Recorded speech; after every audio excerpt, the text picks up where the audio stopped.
In 1964, Nelson Mandela was sentenced to life imprisonment. He was sent to Robben Island to languish between the four walls of a tiny prison cell for the rest of his life.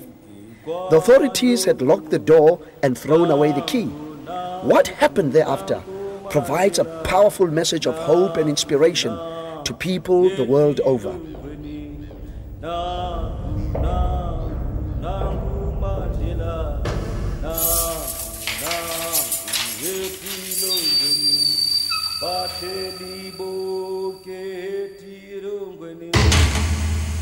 I had the privilege to make a pilgrimage to that famous cell in B Block on Robben Island recently. And you know, it really got me thinking. Many of us are in a similar predicament. We are restricted by the prison walls of our minds, and the key to our freedom is nowhere to be found. The poorest person in the world is a person without hope. The most frustrated person in the world is a person with hope that never happens. No matter how rich or poor we are, whether we are born in a township or in a shack, in a suburb or city, or even amidst the marble floors of the aristocracy of society, all of us have dreams and hopes. You may be a housewife or a business executive, a school kid or a student. You may be physically or mentally challenged.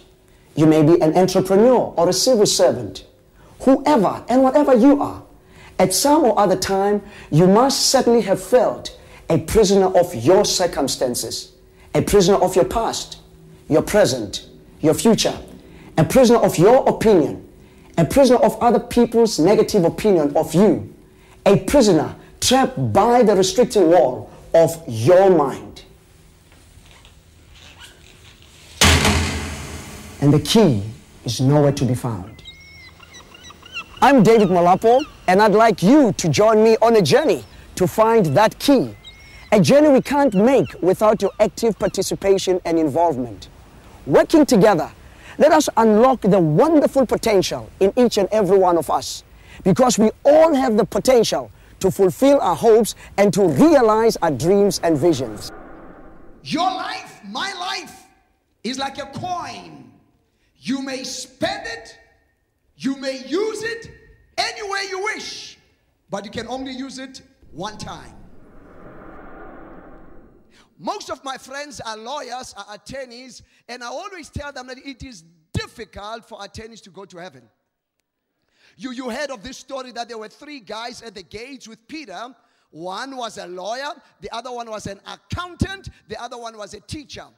And obviously, as is the norm, before you go to heaven, supposedly you are supposed to answer one question. So the question was asked by the angel. Here was the question. There was this ill-fated steamship. What was the name of that ill-fated steamship that was so called the unsinkable ship? The teacher raised his hand. He said, "It is the Titanic." The angel says, "Well done. Come on into the joys of heaven." And then the second question was asked, how many people perished? How many people died in that ship? The accountant raised his hand. He says, 1,517. The angel smiled. He says, "Well done. Come and enjoy the joys of heaven." And the angel looked at the lawyer, and the angel said, "Name all of them." Integrity is who you are when no one else is around. Some of us, we are like tea bags. Repeat after me, please. Some of us are like tea bags. You put us in hot water, you'll see whether we are weak or strong. The third reason why some of us fail to achieve is not only the lack of determination, the lack of sincere belief, but number three, we are not motivated to take action. We fail because motivation must come from inside of you. Why? Because God said to you that He has already given you the Spirit of truth. The Holy Spirit is there to motivate you. People like us can only inspire you. We cannot motivate you. If 100 hungry lions were to come through this door, you're not going to wait for David Molapo to say, "Family, a one, a two, a three, let's go." There's no time for that. 100 lions coming here. Judith Sipuma will lead a song, and Janine, I believe I can fly. I will be flying out of this place.